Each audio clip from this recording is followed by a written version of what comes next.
Tonight on Dr. Phil Primetime. We've got a crisis on our hands, struggling in school and turning to the darkest corners of the internet looking for answers. For a woman, unless she has a man directing her, she's gonna out. His videos have been watched over 12.7 billion times. Have you ever had a relationship with a female? No. We find enormously high levels of suicidal ideation among incels. Why does this rhetoric keep gaining traction with young boys?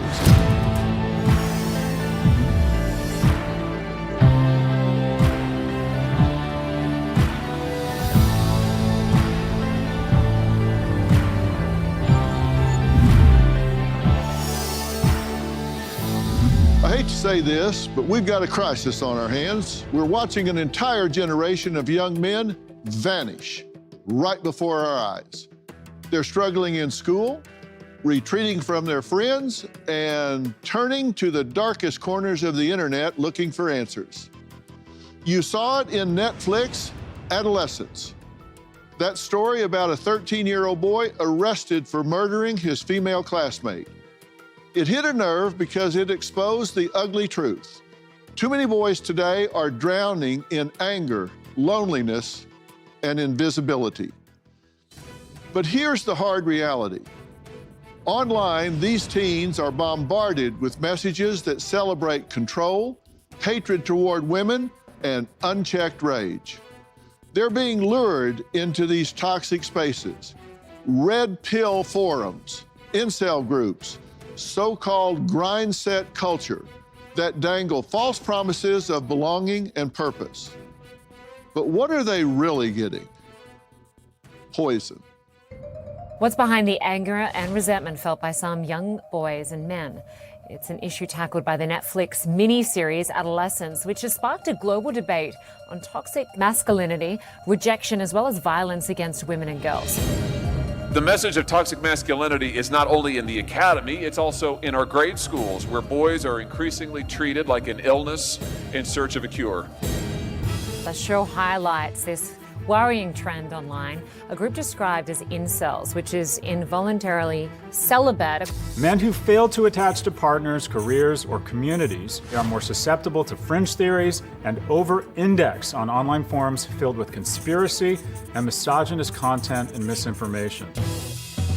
So we're talking about a mainstreaming of a really abusive kind of masculinity, normalizing a level of misogyny that is just unspeakable. There are a lot of young men who are isolated, who are lonely, who are sad, who are in many ways seeking connections, but what they're getting is a message that the solution to their problems is doubling down on misogyny, abuse, and treating women like dirt.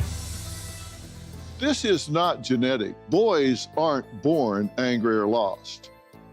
They become that way when we ignore their pain, mute their voices, and leave them adrift without guidance.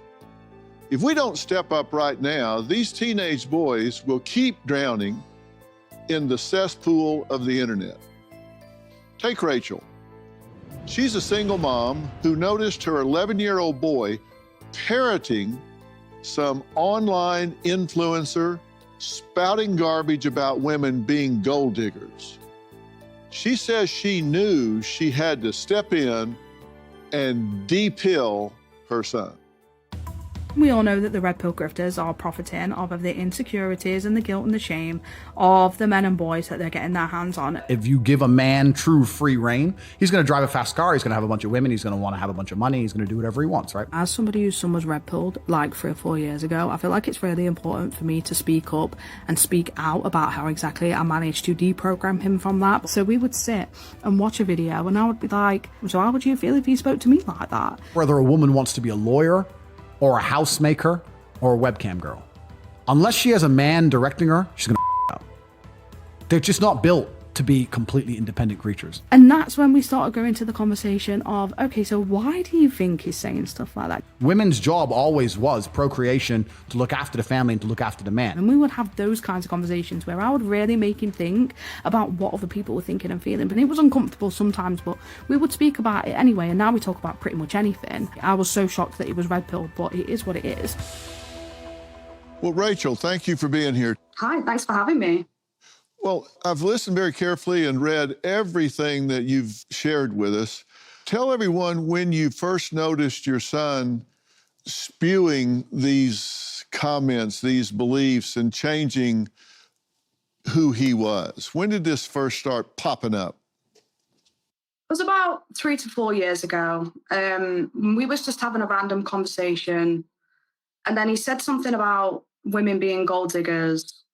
And I just thought, that is such a strange thing for an 11-year-old boy to say.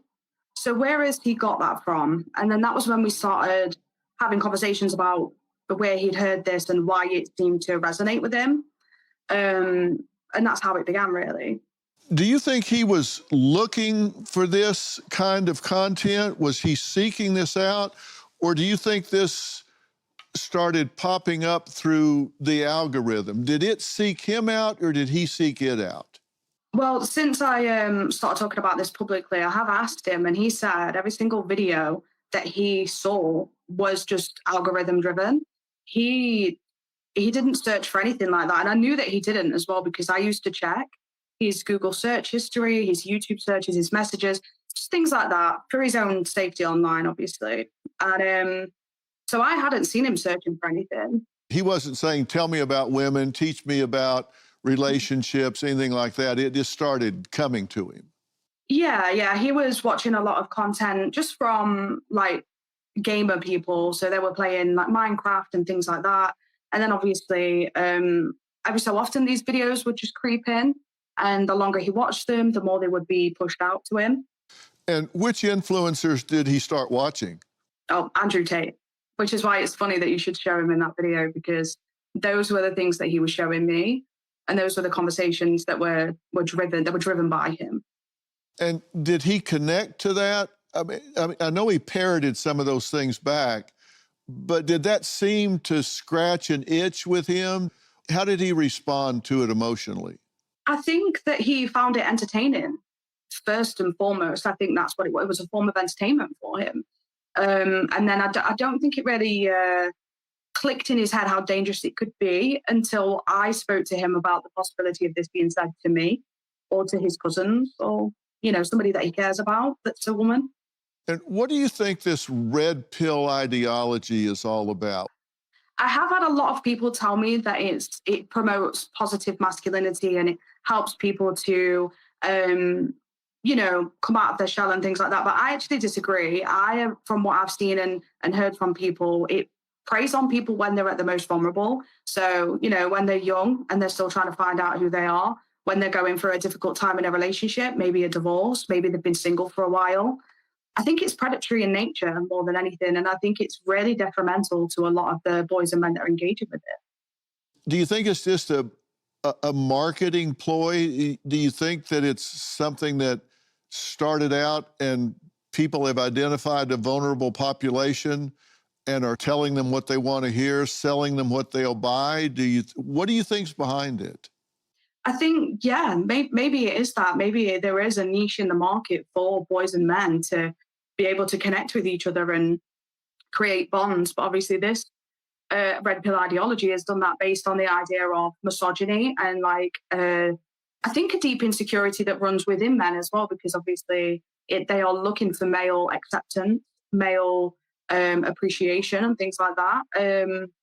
But I do think that a lot of it just comes down to the grifters, because I can't honestly sit here and say that men who are doing well in life would then sit down on a podcast and be horrible to women, would be, mean to men about the way that they look and the amount of money that they've got bringing in, that they're bringing in. They wouldn't do all of that. Like, this is who's profiting off of men feeling this way. Do you know what I mean? I feel like that's what we need to get to the heart of. If they're profiting from this. If you follow the money, it's the people that are selling the ideology, right? They're getting people to subscribe and they have courses, they have the ones that are profiting from it are the ones that are pushing out the ideology. I mean, clearly they're selling this. It's not something that's anybody that's getting it's profiting from. And we're going to talk about that some more in a minute. Now, they say rejection and ridicule push them towards the incel community. We're going to talk about some of these people that Rachel is saying, not just her son, but a whole group of this generation of young males are being victimized by. We're going to add their stories to this next. At what point did you decide that you were not attractive, that you weren't going to be someone that had social relevance to females, that it wasn't in the cards for you? Is there something that predisposes them to this self-perception where they wind up as incels?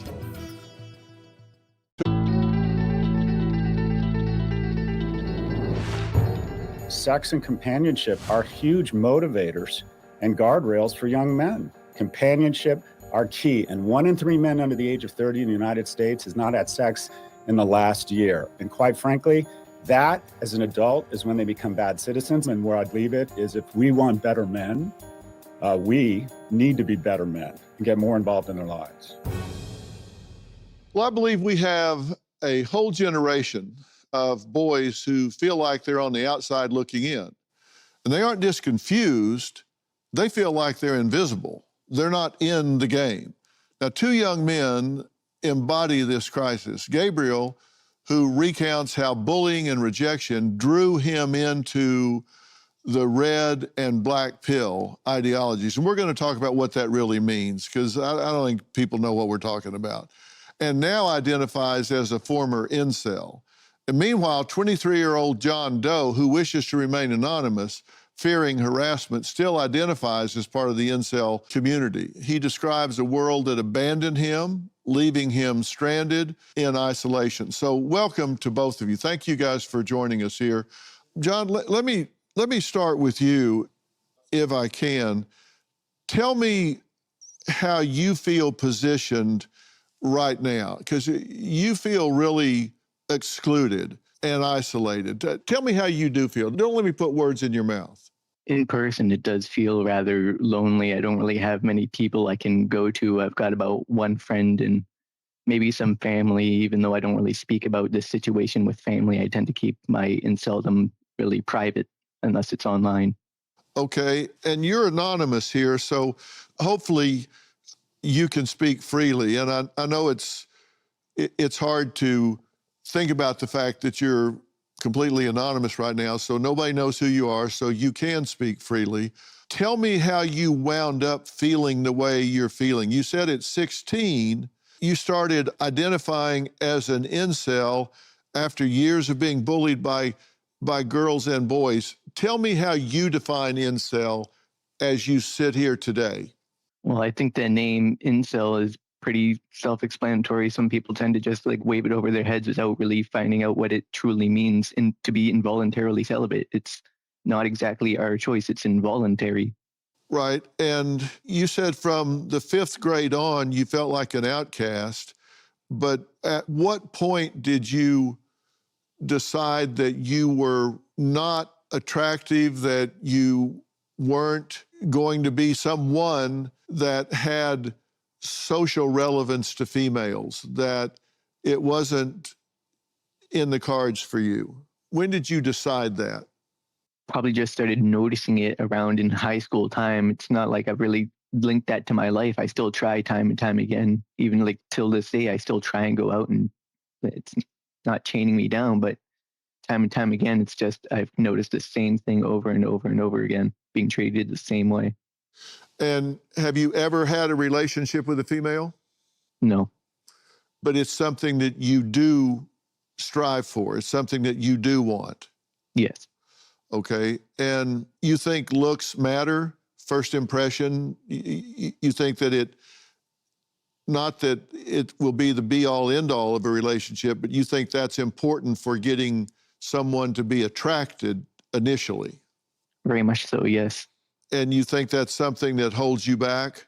Yes, being a short guy myself, I tend to just be overlooked by a lot of women, and I've even noticed that some just retaliate and discuss whenever I'm near.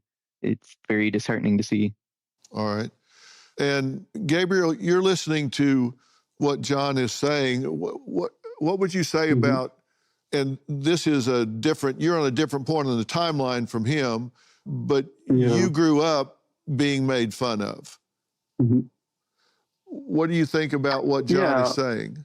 Yeah, I mean, it's true. Like these experiences when you grow up unattractive and when your brain is also not necessarily wired to be the most social person, it creates a negative feedback loop that really destroys your self-confidence, and eventually you end up wondering, what's wrong with me? How can I seek female companionship? Things like that.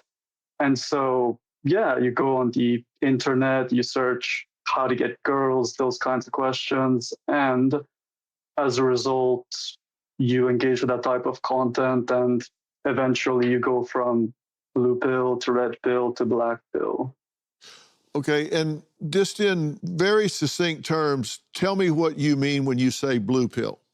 Okay, so blue pill is basically the mainstream view of the world and of dating. Like, just be a nice person, just have a good personality, beauty is on the inside, those types of things that you hear growing up, yeah.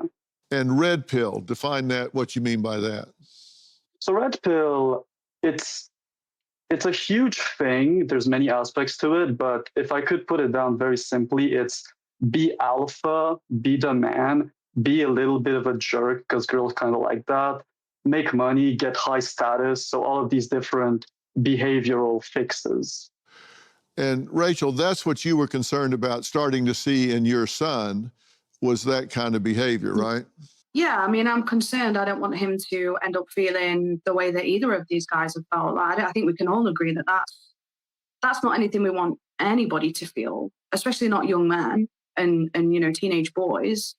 So I wanted to make sure that he didn't go down that line, of questioning himself. All right. Well, my next guest has interviewed over 150 incels. And what this researcher discovered about their mental health might shock you. We're going to add him to the conversation after the break.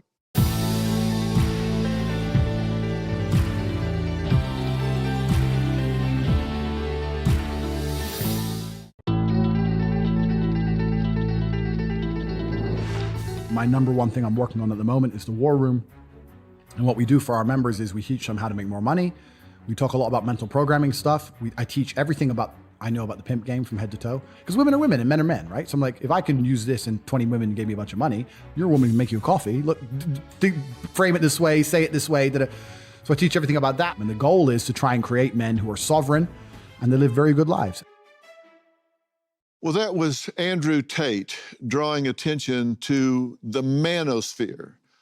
His videos have been watched over 12.7 billion times. That's with a B. William Costello is a doctoral researcher of evolutionary psychology at the University of Texas, and he is one of the few researchers studying incels from the inside out. He's interviewed over 150 self-identified incels, young men who say they're trapped in loneliness, rejection, and despair. And these are young men. William, thank you for being here, and tell us how you started researching incel behavior and why you felt the need to do this. Thanks for having me. So we got interested in this topic because we're evolutionary human mating psychologists. So we research the psychology that underpins how humans find and retain romantic partners and everything that goes into that. So it was interesting to me to find a modern group of young men who became so disillusioned with modern mating that they come to the conclusion that they're incels, so involuntary celibate. Incels are an online subculture of men who form the conclusion that because of their physical attractiveness, they can't form romantic relationships. They advocate for taking the black pill, which means accepting the particularly bleak truth that for physically unattractive men, they consider it not worthwhile to even participate. Incels are often very misogynistic in these online forums where they rant to each other. And their misogyny, I think, can be summed up with the Jim Morrison song lyric that women seem wicked when you're unwanted.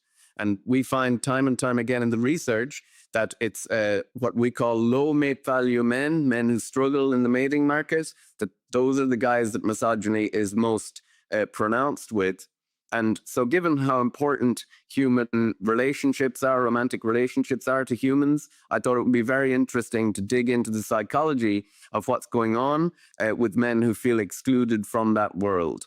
And there was a lot of attention on this group at the time, but not a lot of empirical research. So I thought it would be useful to add some actual science to the conversation.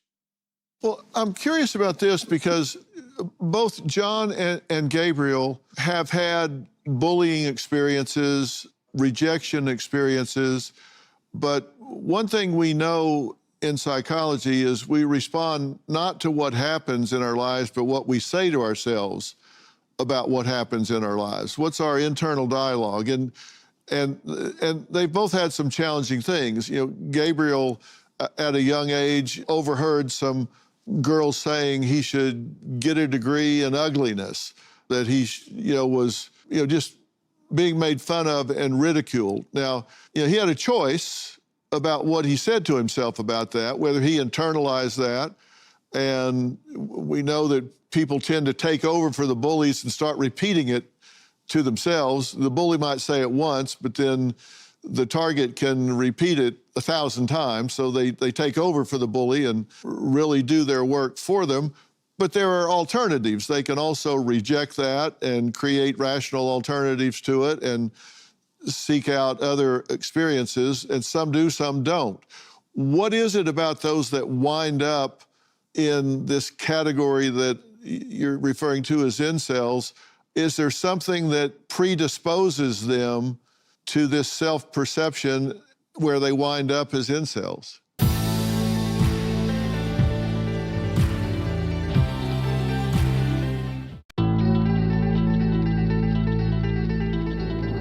I don't really watch Andrew Tate a lot, but I've seen him about like 80 to 100 times. 100 or more. 68 videos. Somewhere around 80 to 100. About 87 videos of Andrew Tate. Andrew Tate has a huge impact on what teenagers think now because he is so influential. Like, everyone wants to be like him, like rich guy, Bugatti, all that, like, rich lifestyle. And he's very positive about how to be successful, go to the gym, get a good mentality. There are some good things about what he says, but the things that he says about women, I do not agree with. I'm influenced by Andrew Tate because I see him and I see any toxic masculinity that is shared, and I process that and I look back, and it's more of like a self-reflection thing. Just like, have I acted like that? Do I need to change that?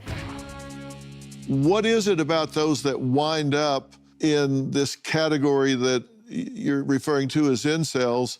Is there something that predisposes them to this self-perception where they wind up as incels? Yes, I think what you're describing is a negative feedback loop. So there is a psychological disposition among incels to be highly rejection sensitive and have a tendency for interpersonal victimhood and a self-verification tendency whereby they actively seek out information from the world that verifies their negative self-perception and negative view of the world. We recently published some research that I was optimistic about, which finds that incels overestimate the hostility that society holds for them, and they underestimate the sympathy. Now, in that paper, I wanted to be very careful to acknowledge that there genuinely is some hostility that incels face. So firstly, physically unattractive people do face a lot of genuine discrimination. There's a whole research line called lookism that shows the ways in which physically unattractive people are discriminated against. But we also find that there's actual bullying. Incels themselves report a childhood history of bullying, but there's also bullying that happens to incels right now. They're one of the only groups that you can go online and punch down as much as you want.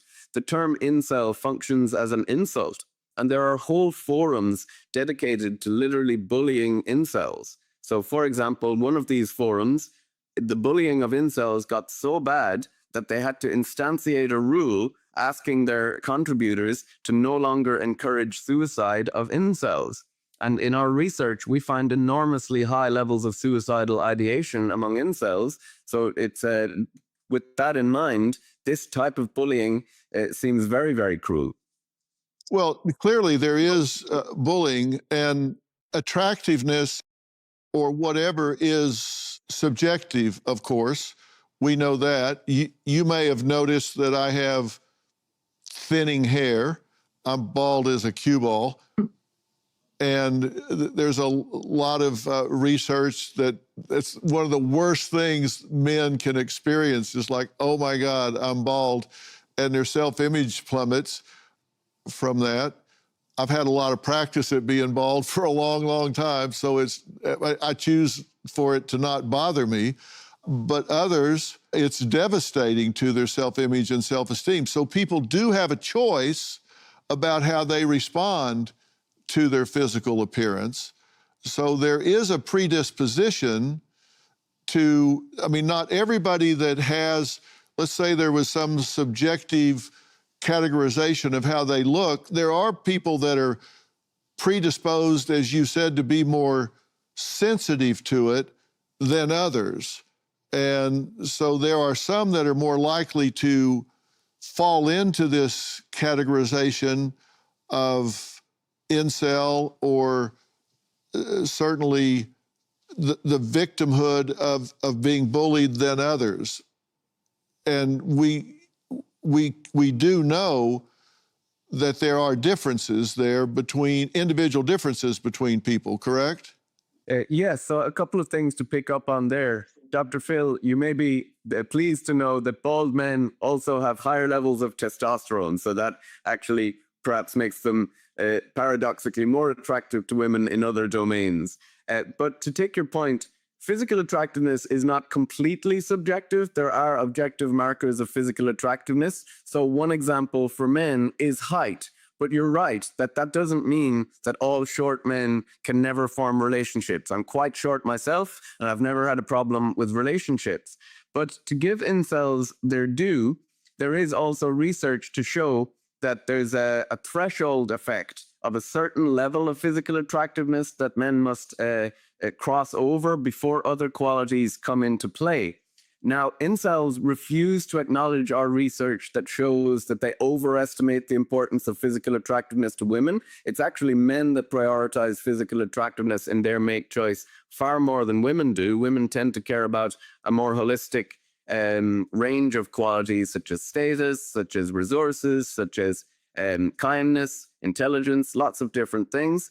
But they do care somewhat about physical attractiveness. And one thing that might be going on is that online dating has become enormously popular now. It's one of the main ways in which young people meet each other. And that puts a massive overemphasis on the physical attractiveness. Physical attractiveness is almost, it's like the only feature that matters in that initial online dating attractiveness market. So incels, we have research to show that they specifically struggle in online dating, and that's no surprise if their other personality qualities don't get a chance to shine.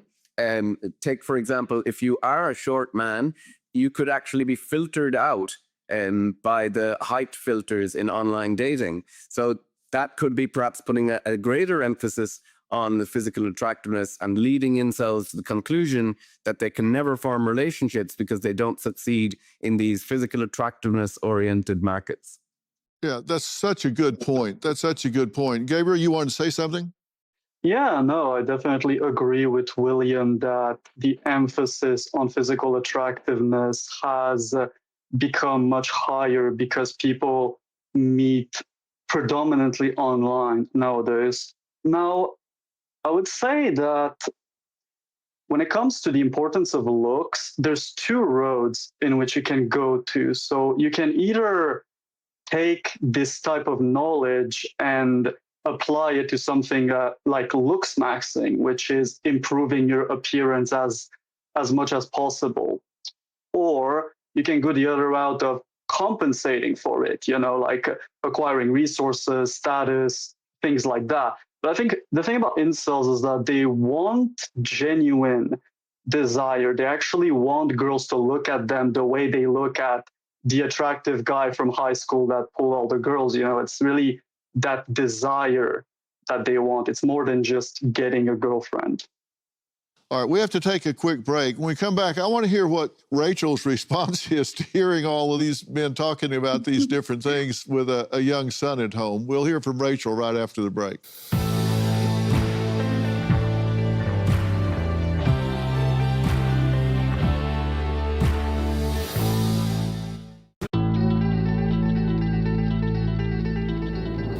The most important thing anyone can do in their life is have children.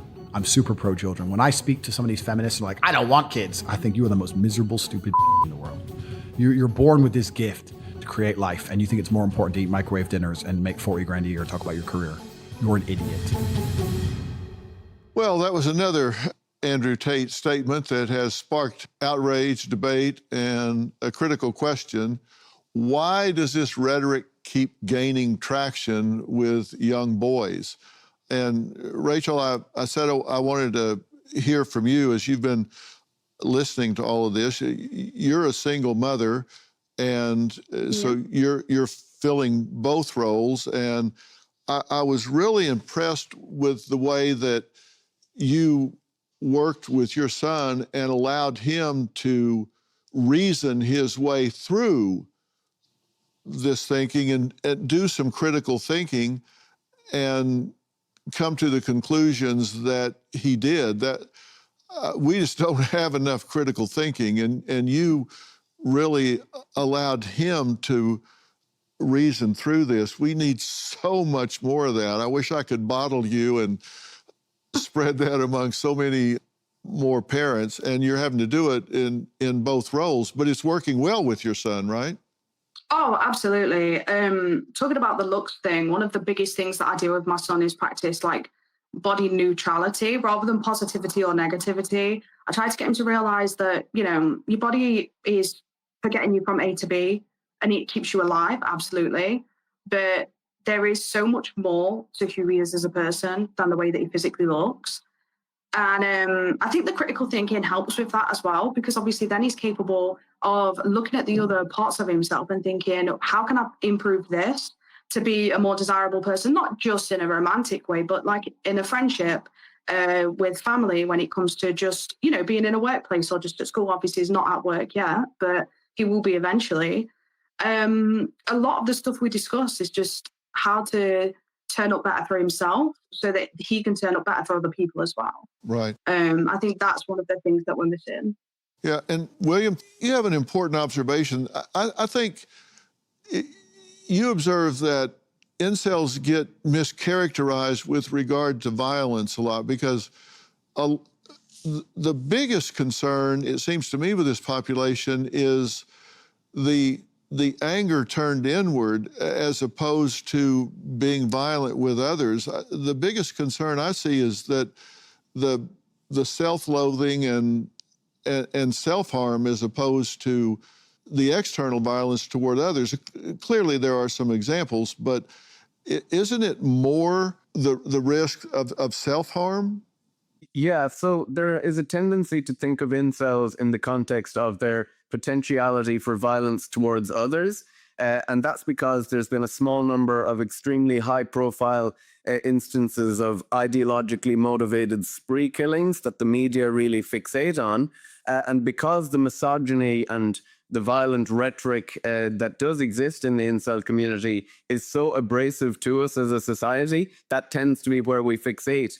But when we look at the mental health statistics, so take the suicidal ideation. In our latest data, 1 in 5 incels, so roughly 20%, said that they contemplated suicide or that they'd be better off dead every day for the last 2 weeks. A further 33% reported that they had these thoughts more than half of the days or several days over the last 2 weeks. And for context, in the general population, just 5% of people report to have a suicidal thought within the last year. So it's enormously high. And so that would be one of the main areas of our research we'd like people to focus on more, that incels may be as much of a risk of hurting themselves or perhaps even more than they are of hurting others. Right. John, does that track with you? Have you had suicidal ideation at times? Back in when I first started idealizing with being an incel, I thought that way heavily. But as I live on like further now. I don't really see any point to harming myself anymore. If anything, I see more of living in spite, like instead of just outright ending it. Like all those who would prefer me dead, I'd rather live in spite of that. I'm glad to hear that you don't entertain that. I don't like that you're doing this to spite people. There are so many other reasons to find value in being here, but I'm glad you're not thinking about that. Boys are told to be strong, never cry, never ask for help, but that's not strength. It's a trap, and I want to talk about that when we come back.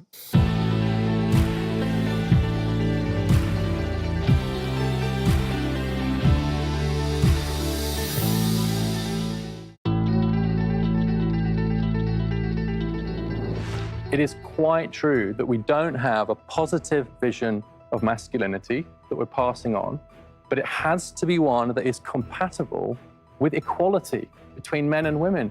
We need a positive script that we can give to our boys, and I've tried to raise my sons this way, but not one that in any way makes women seem lesser.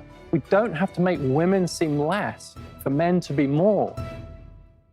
Well, the crisis is real, but it's certainly not too late. What we do next could save a generation of boys. And, you know, we've kind of had this stereotypical image that big boys don't cry. Maybe that's the message that's been sent. Big boys don't cry, but men do. And there's some statistics about the incel community that are really concerning. 84% have never had a romantic relationship. 85% have never had sex. 88.3% report being unhappy. Over 95% believe in this black pill worldview, which is very fatalistic. 2/3 experience chronic depression. I mean, this is long-term depression. And almost 3/4, 74.1%, live with constant emotional distress, and a similar percentage have considered suicide. And look, this is no way to exist. That's a really unhappy way to go through life, feeling pressure all the time. And William, what's the solution to turning this around with this community? So one of the first things I think we can do culturally as a society is to try and prove incels wrong in their idea that society hates them. That's the black pill conclusion that they come to. We have to constantly prove them wrong. And that is difficult because incels are often performatively antagonistic and try to cultivate criticism, which they can use as evidence for their worldview. But we have to try and prove them wrong. We also maybe have an opportunity to work with mental health professionals to design better interventions for the needs of this community. Incels that I speak to in my research consistently report terrible experiences of counseling where they're told about toxic masculinity and male privilege, which seems bizarre when you're considering that these men consider themselves at the lowest rung of society. We also have an opportunity to guide them towards better role models. I really admired Rachel's parenting interventions there by using the real world role models of women that the young son of hers knew in real life. That's a good way to crack the certainty they have in the black pill or the red pill, is show them counterexamples, guide them to better examples of how this works. Because if the only role models we leave to young men to learn about how this stuff works, how the mating market works, is these red pill pickup artist guys, they will train them towards a very, very superficial kind of insecure attachment style vision of how romantic relationships work. They'll train them that women's nature is something to be afraid of, and if women are given freedom, they will take advantage of you, rather than trying to help young men learn the skills of how to cultivate a flourishing relationship. They'll train them how to, in their mind, control the game, control the system, and prevent themselves from being taken advantage of. So I think there's opportunity to use former incels who've escaped from this community And there's whole forums dedicated to those guys as well. And those role models might be seen as credible. And that idea of a credible role model is really, really important. So the final thing I'd just say is that incels are lonely more broadly. So helping them to cultivate friendships with opposite sex girls in their peer group is very important too. Yeah, couldn't agree with you more. Final thoughts when we come back.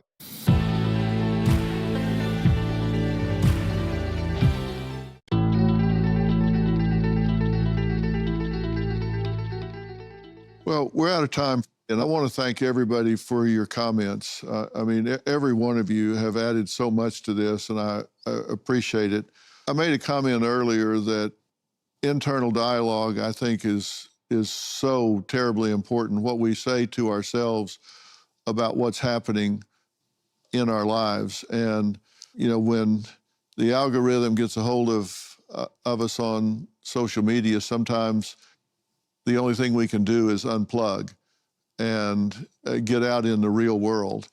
And if we love ourselves, it gives others a chance to do the same. We can't give away what we don't have, and you know, you kind of get what you put out into the world. And this is something that needs more attention, and I'm glad we've had this conversation today. And I'm glad William's doing the research and the work that he's doing, and I hope we can amplify that more as we go forward. But as I say, we are out of time today. I want to thank all of my guests, Rachel, John, Gabriel, and William Costello.